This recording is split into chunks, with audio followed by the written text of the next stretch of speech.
and welcome to the panel called Turning Problems into Prototypes. So there is a saying that if picture is worth 1,000 words, then a good prototype is worth more than 1,000 meetings. And if you look at examples from the industry, for IBM project teams are using design thinking prototypes to cut the reduce development and testing time by 33%. So it means that it's worth 223,000 on average for a small initiative and more than $1 million US per major project.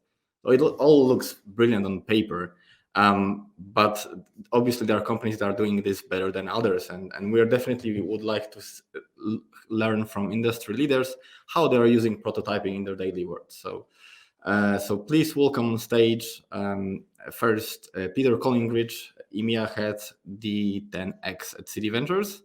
Hi Peter. Welcome. Veronika Bridgman, co-founder at Sprint Kingdom and interim head of innovation labs at Zinc. Hi everyone. Hello. And Sebastian Grimm, head of innovation lab ZF Friedrichshafen AG. Hello everybody. All right. I always love to start with the why. Introducing new frameworks, putting new processes in place, if you're not using design thinking or prototyping, can be an overhead in an investment. So let's say I'm from the company that's not using design thinking and prototyping. Why should we do it? Let's start with Veronika. Zinc is a communication agency that helps communities, brands, and governments drive positive social change. How are you using fast prototyping to help you achieve your goals? Well, it's funny you say that, like, why do you invest it? So for Zinc, this is actually something that's really new. And I think in the social change space, it's fairly new as well. And that's where they operate predominantly. So they're really early days. So I think I can hypothesize on some of the positives, but we haven't had years of proving the point. But already some of the things that we're finding is we work in different countries in like Eastern Europe and places where design thinking and prototyping is not the norm. It's not something that is as prolific as it is in a place like London. So what we're finding is actually even the methodology itself, before you've gone through months and years of prototyping sort of experience, has been really helpful to expedite the formation of partnerships and build networks and collaborate with really diverse partners, because people are excited about the process, because you can give them an indication of like tangible outputs really quickly. It helps you to build case studies. So that in itself is helpful for Zinc as a company to roll it out to different projects, but also for their relationship with specific clients who are the first to be testing this in the social change space.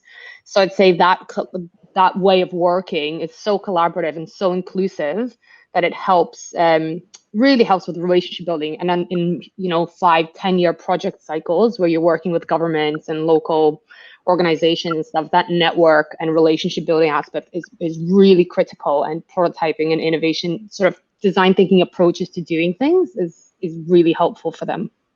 Mm-hmm. Thank you for that. And Peter, the D10X partners with Citi's core businesses. You're working to identify client needs, validate strategically aligned solutions. And your promise is to build that exponentially better for clients, right? How do you use sprints? Right. How do you run sprints to keep that promise?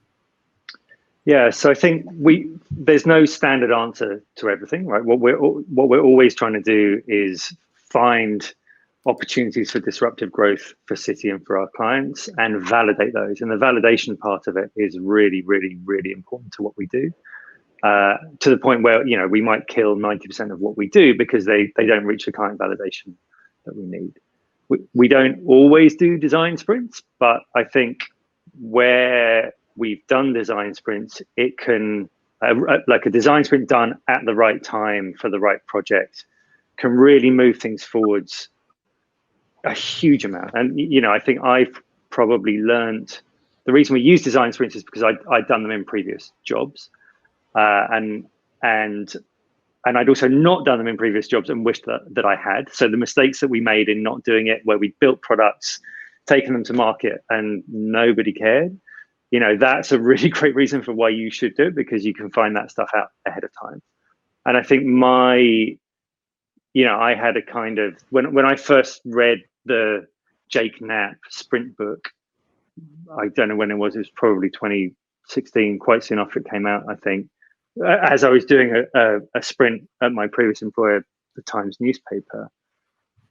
I hadn't read a book since the Lean Startup that gave such a clearly kind of articulated view of why everything I'd done before that was wrong and how to do it better. So I think, I do fairly orthodox Google design sprints. We tend to have the 4 days. We might put clients on the 5th day, but really what we're trying to do is sharpen the contradictions between what different people on the team think, put that down on paper in front of people, and get real feedback as quickly as possible.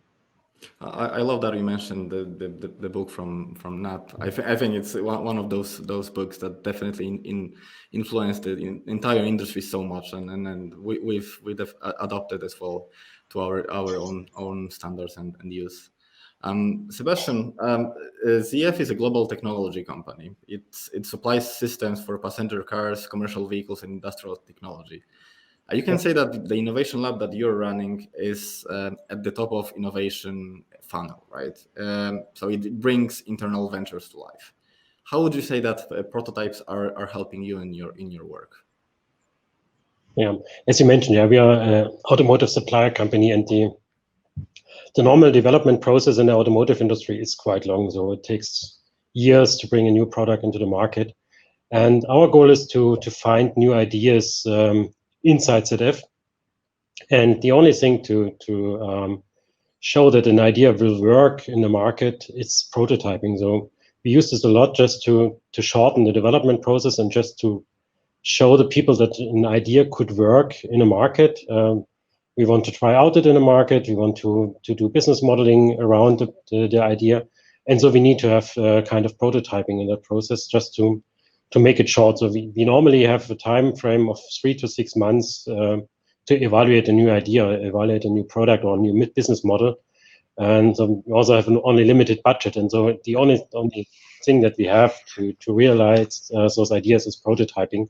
So be real fast and as precise as possible, but at the end, the main goal is to evaluate if an idea is valid in the market, and it's the only way to do that is prototyping.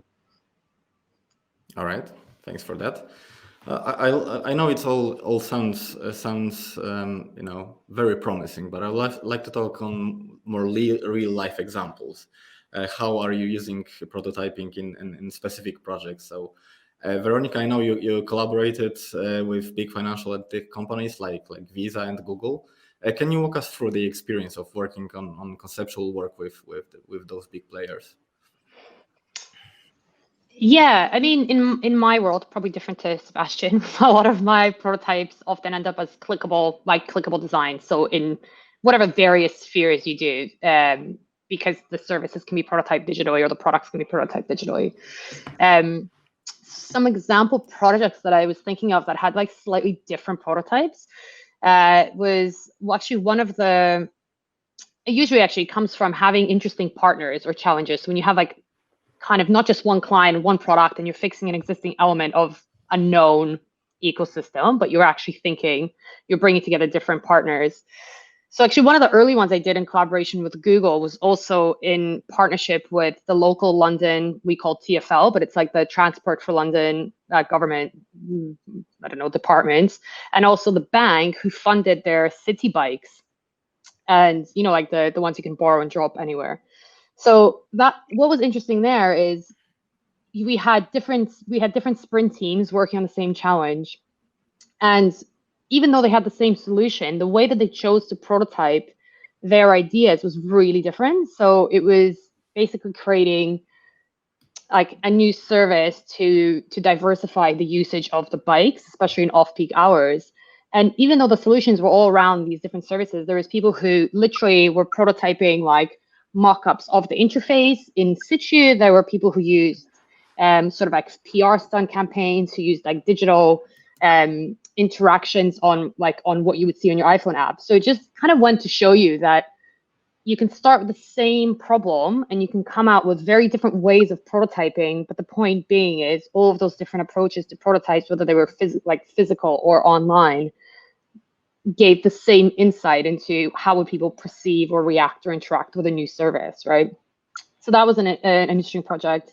Another kind of similar physical digital thing was working with, this is outside fintech, but working with a really huge global coffee chain.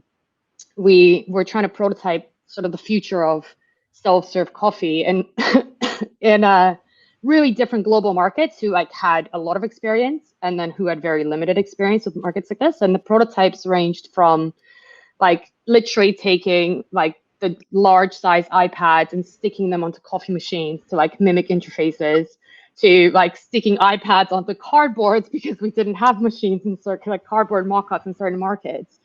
The point being is you want to make it as lifelike as possible so people forget that they are in a test and can kind of imagine themselves in the situation. And then I think you also asked about Visa and fintech. So there you do have a lot of your clickable app design, website design type things. What we're finding a lot recently is people wanting to use that sprint and design thinking methodology for more of like the value proposition side of things. So rather than a concrete product is, you know, what could a product be? Like what might something that's not been done before, been done for a particular audience. And so with prototyping value propositions, there is a tendency to go down the clickable design kind of route initially. And what we've tried to steer people away from is being like, well, when you're testing a proposition, what you want is to see the reaction of like, is this something people would want to use? Like, would it get cut through in a really cluttered fintech space? So there, we've done really interesting prototypes, like, you know, real in situ ads on like Instagram and social media and in places where you're putting real fake kind of products in front of people. And there's really great social tools that let you do that now, like testing tools in companies.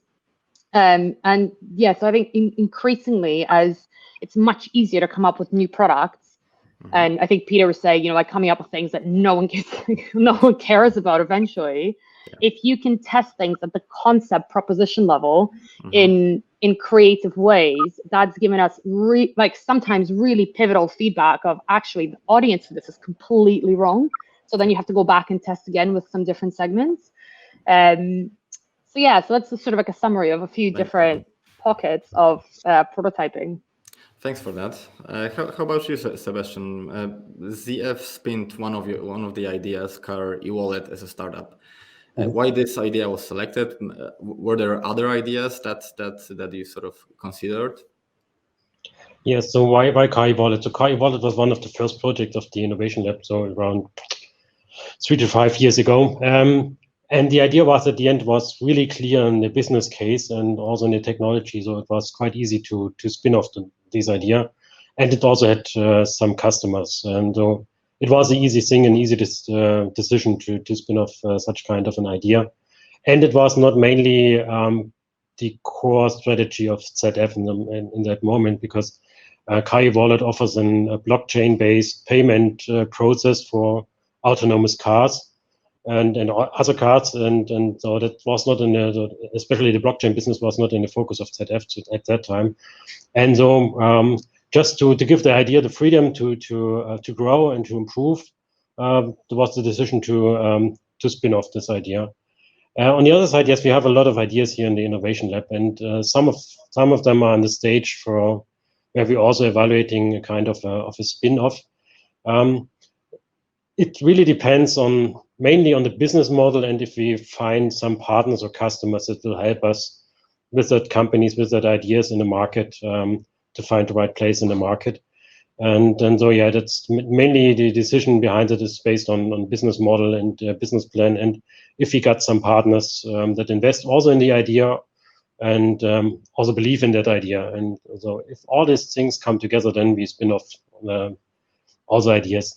Come back to the question that you asked to Veronika. I think the main difference here at ZF is that our prototypes are mainly physical. So we do not have so much digital prototypes, and we use only a little of them with kind of mock-ups and things like that. So we build normally physical prototypes, and we test this with physical prototypes. And I think that it's real difference to the digital prototypes, because it made it much more complicated to build really a prototype.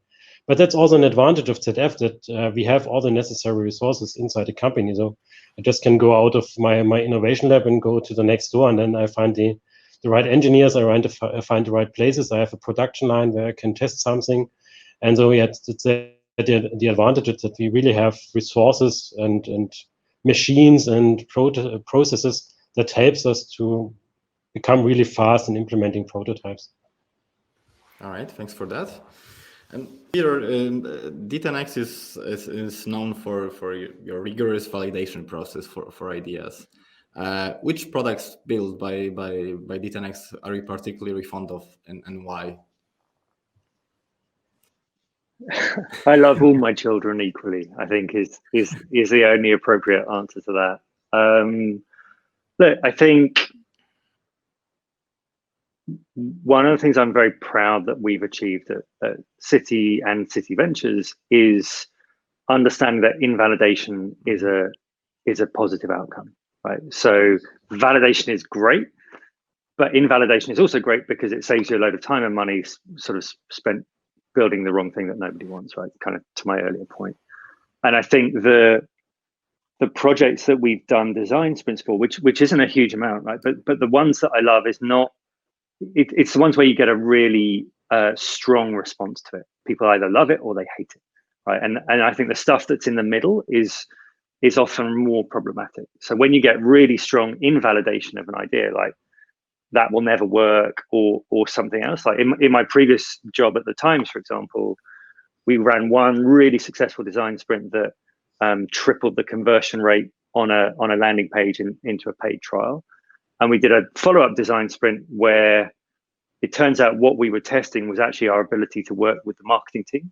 And the marketing team sort of didn't want to work on a design sprint, and they all kind of like plotted together to vote for their preferred answer. And so the invalidation that we got there was actually, we shouldn't be trying to do this approach with the marketing team because they didn't want to do it, right? So it's sort of I love those strong responses in retrospect because it changes the direction that you go in. On the positive side at Citi Ventures, you know, probably the story that's top of mind is we were asked to do something a little bit different, which was not to do an end-to-end sort of venture creation project like we normally do inside D10X, but for the business itself, they were building a new piece, or they were rebuilding a piece of software. And they had a big team working on it, but they knew that it wasn't quite right. And so they asked us to come in, like, how can you help us be more client-centric in this and align around what we're doing? And we just ran a design sprint for them in a week and took that to clients. You know, I think the quote that we had was, we saved something like 7 months on their development process. We got the team thinking about how to really benefit the client rather than thinking about what you would do as part of the legacy software sort of architecture that you have. And we got real feedback from users and got something into market incredibly quickly with really just 1 week's worth of work from us. I mean, obviously it was a little bit more than that. So I think those projects where you get those strong responses, which you really do from a sprint at the right time, are my favorite ones. Mm-hmm. Thanks, Peter. And there's a question from Bartek from the audience. How many ideas that you start in your corporate life with design sprints end up in a trash bin with the thesis of 90%? But I'll let you answer for you. Well, I mean, I guess I put that 90% figure out there, and I will stand by it, right? Because over the years, you know, the D10X program has evolved. You know, the original thesis was really good ideas can come from anywhere. It was an employee-driven sort of intrapreneurship project where anybody in the business could come to us, and if there was enough rigor in the idea and we thought it was a big enough problem, we'd take them through a process of validation or invalidation and then build and launch and commercialization. And yeah, we've had well over 200 ideas in that project, and our current portfolio is probably around 20 to 25 projects. And so, that would suggest that we have invalidated like 90% of them. However, that is not from having done design sprints, right? Mm-hmm. So there are probably a couple of projects that I worked in on the consumer side of the business that we did design sprints for, but there was no traction for it. We did a design sprint, we put up a landing page, captured the metrics, looked at the acquisition cost, conversion rate, but it just didn't have what we needed. So I think I kind of pulled that figure out of thin air, but I think roughly it's right. It's in the right ballpark. But I think that's what an innovation program should do. So, thanks for that, Sebastian. How about you? How what's the percentage or your end? I think it's nearly the same. So 1 out of 10 ideas will be successful at the end. Mm-hmm. But it's nearly the same rate as. Yep. And Veronika, what do you think? I think it depends sometimes what you count as ideas. So if you can start in a sprint and you can have multiple teams or one team, and if you count the ideas that you have in the end and you're only prototyping one prototype, for me, the ones that have gone on to being prototyped and tested, the percentage rate of those that have gone on to being built and put on market is probably higher than 10%. So as in fewer than 90% failed. But if I think about the ones that were like really good concepts and ideas, maybe didn't get to prototyping stage, but were still valid. Yeah, if you count all of those and the ones that you then select a prototype, and of the prototypes, the ones that go on to actually be built and made, then yeah, the rate of actual coming to life is probably about 10 to 20%. So it's not far off. All right, thanks for that. Okay, so obviously the innovation labs have been around for a while. Design thinking has been here for a while as well. So we see that innovation labs are looking for new ways of doing conceptual work. And I would like to ask you, what are your personal experiences in looking for new ways of doing things? And starting with Veronika, and you mentioned in your bio that data is sacrosanct, and I refuse to retrofit rationale. How do you leverage data to build better prototypes to solve the problems better and faster? It's really funny when people read your profile and like statements back to you. I think for me, this is just about this constant battle that I've faced over the years, maybe less so in the last recent future, of finding budget for testing, like proper testing and proper audience insight. And what I meant with that statement of like data is sacrosanct, especially audience data, is that basically you need to have it. You need to have the customers or your potential users or your potential audience as part of your sprint, and you need to find a way to get it. It doesn't matter if you have any budget or no budget. So, I sort of refuse to let it go and rely only on internal interviews and internal like analytics and desk research. So my approach is always to find, there's really cheap online testing that you can do. There's like social media stuff. You can tap up your network if you really need tricky audience segments. You can go and do interviews. It doesn't have to be statistically like robust or relevant research, but you need to get some really specific insight about the thing that you're doing with the audience segment that you've picked before your sprint to inform it, to bring the data in. And so I'm a big fan of kind of doing getting data and audience insights sort of at both ends, as I would say, of the sprint. So pre-sprint, getting research of some sort or insights from some sort to fill in gaps at the problem framing point. So when you're defining exactly what you're going to focus on, I think that can be really, really helpful. And this is usually where there's no budget and no one wants to really do it. But again, if you use some of the kind of fast DIY solutions that are out there, you don't need to hire a research agency. You don't need a 10-week turnaround time. You don't need a really big budget. You can get a little bit of insight to inject into your problem selection. And then ultimately, if you have better insight, more relevant insight, more direct opinions from customers pre-sprint, that leads to better problem framing and better problem statements for sprints, which then ultimately leads to more relevant, more pointed ideas and solutions that come out the other end of prototyping. and then you can do your kind of other end testing of, testing your prototype as you would do in your usual phase. So yeah, it's just about, like never ever give up on bringing the audience into your innovation activities, sprints, etc. Thanks. And Peter, and I read that 27% startups surveyed by McKinsey are saying that they were not satisfied with how their partnership with the corporate was working. I know you had a bunch of experience in that area. What do you think both corporates and startups could do to make their life easier and collaboration more fruitful? Yeah, I mean, if you look not very hard on the internet, you will find a video of me talking at a conference in 2012, I think, when my startup, or my second startup, had failed to work with publishers, and I called it, like my background was in book publishing, and I had an ebook startup, and I called it soul crushingly kind of difficult to work with those partners. And I think a lot of that was true, but it's also naivety on our part, right? So I think one of the things that Citi has done a really good job of is to put people whose job it is to bridge that gap.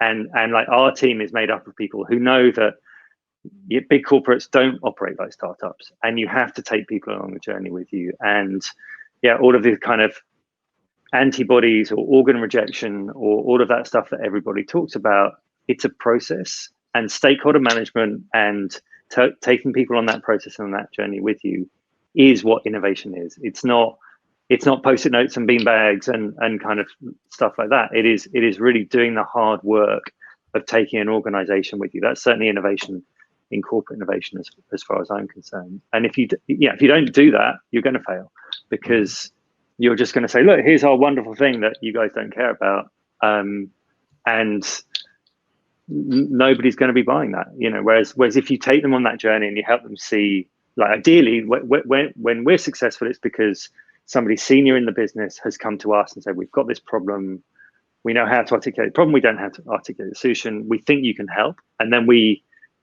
kind of flex our process to working with them, and there's aligned interests on that. Yeah, and we do very careful partner selection. Yeah, but it's a job, and I think I was naive to think if I just make this brilliant product, then everybody will want it. So I think that's really a huge part of what corporate innovation is like. Thanks, Peter. And Sebastian, even though you work in a different industry, I think you might have similar challenges as you're scouting new startups, you're looking for new technologies to use, so you're definitely working with partners. What are your thoughts and what are your challenges that you faced in working with external partners?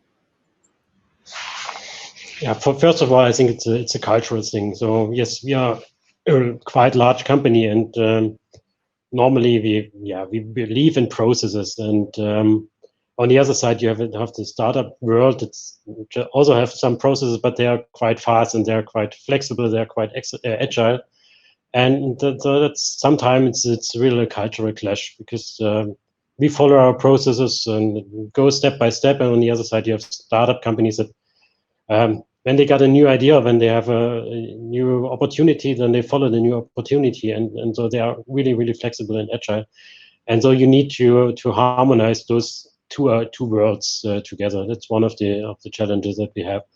On the other side, different expectations of both worlds. So yes, our main customers are large companies, and mainly the OEMs, so the big car manufacturers. And so you have a real long sales process normally, but that's not the way for a startup. So a startup needs to have a quite fast way to find new revenue, to get some, to acquire market share and things like that. So they really want to be fast, and they really want to have really fast results. And that's also the main challenge, to harmonize those two approaches to the market.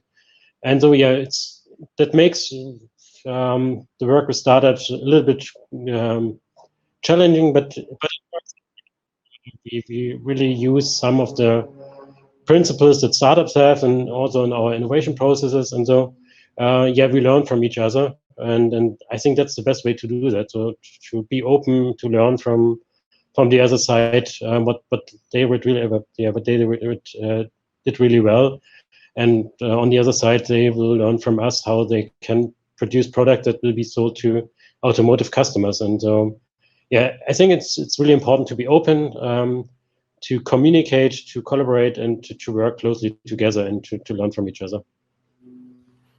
Okay, thank you very much.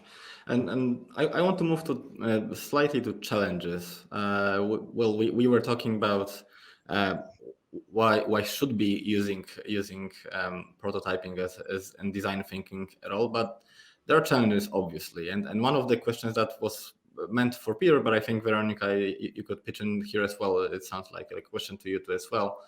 How easy is to do a cross-functional team workshops and 4 to 5 days in calendars for the main stakeholders, which are very busy business people? How do you deal with that? Let's start with Peter. Oh, you're on mute. Sure. Yeah.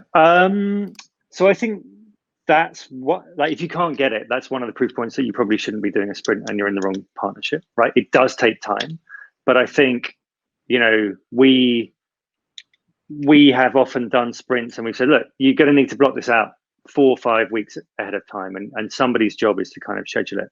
There's obviously, that's one part of it. There's another one that I really like. I mean, I love the book so much because it's thought about all of these different angles, but yeah, it talks about having 5 to 7 people in a design sprint, and you've got the decider, who's the most important person. You've got the troublemaker, you know, you've got all of these people. And one of the key questions, like, we stick to that. And if you're having difficulty getting somebody senior in the business to do it, what we often say is, well, would you like to delegate the decision rights to somebody on your team who can be there the whole time? That's often quite an interesting conversation and yeah, or you can schedule, you know, meetings where the decider just comes in. If the decider is a super busy person, you just say, well, look, we're going to need you all day Monday to define the problem, and then like for an hour on Wednesday, an hour on Thursday, and then for the interviews, so you can do it in that way. So I think if people, it is an expensive time commitment, but what you achieve in that time far outweighs what you would otherwise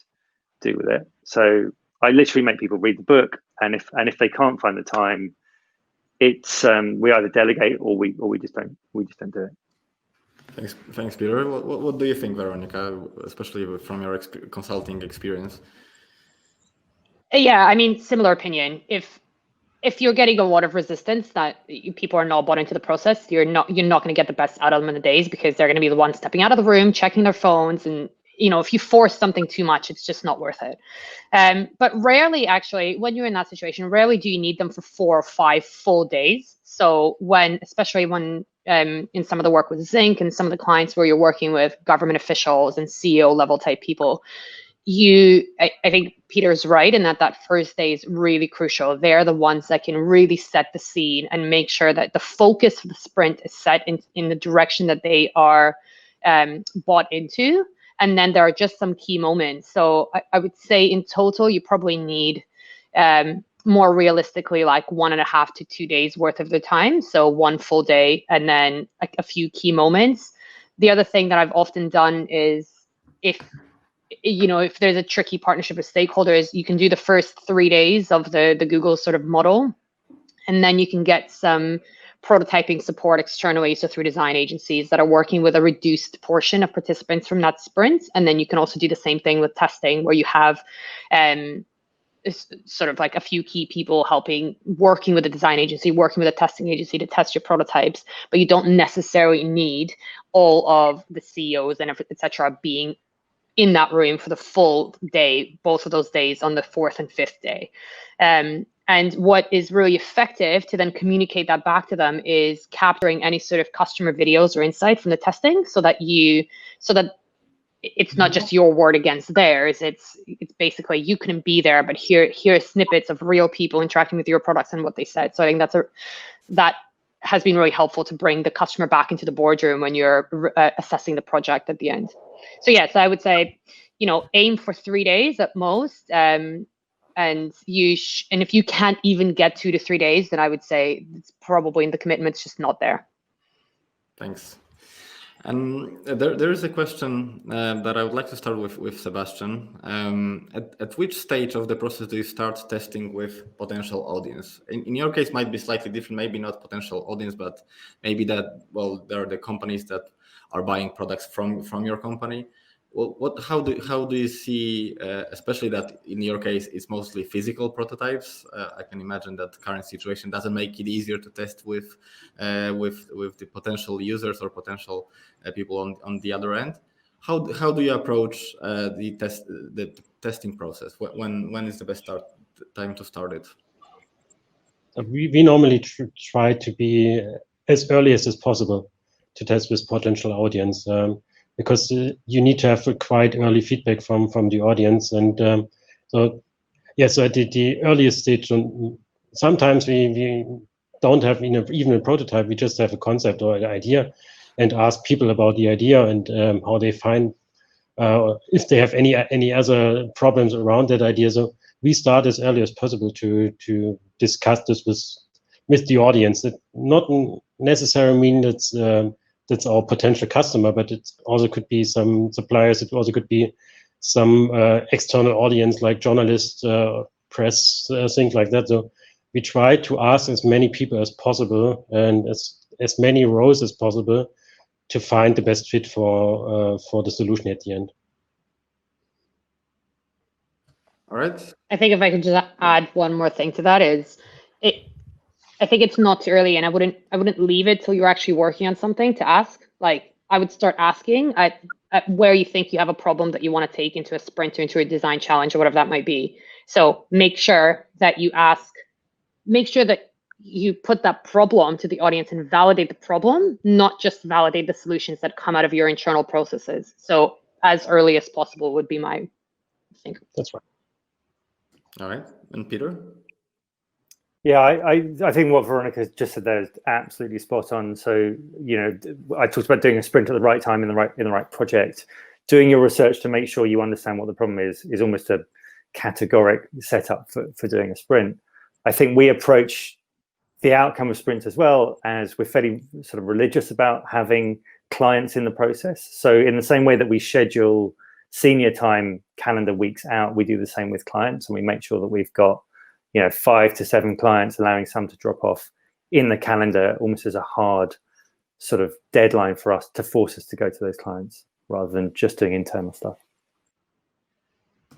All right. And last question, if you were to name one biggest pitfall of using prototypes, what if for people that never used it before, what is that you think you can think of? I think Peter said this earlier in the beginning, is assuming that because you've built a prototype that you have to stick with it. That's probably the biggest pitfall. You've built it, now it has to be real. No, you've built it and it failed, and that's a good thing. Yeah. How about you, Sebastian? Yeah, at the end, if you have a prototype, then you present your customer a kind of a solution, and it could happen that your customer or your potential customer sees this as the final solution, and then it fits not with his expectations, and at the end he said that's not what I expected, and so you go in the wrong direction with your prototype, and I think that could be one of the pitfalls. Okay, and Peter? Yeah, I think one of the hardest things is starting, right? It's always really, once you've done one, you get it, but it's very hard to kind of get other people to see where it is. And I think it's arguably that one of the most important outcomes of a prototype is not just the prototype itself, but it's the alignment of the team around the process and the output as well. And that, regardless of what happens with the prototype success or failure, that alignment is hugely beneficial to a team and to an organization as well. So the hardest part is like running, just getting issues on and getting going. All right, thank you very much. That was the last question, and I would like to thank you all for the time and great insights and great fruitful discussion. And thank you very much. Thank you very much. Bye.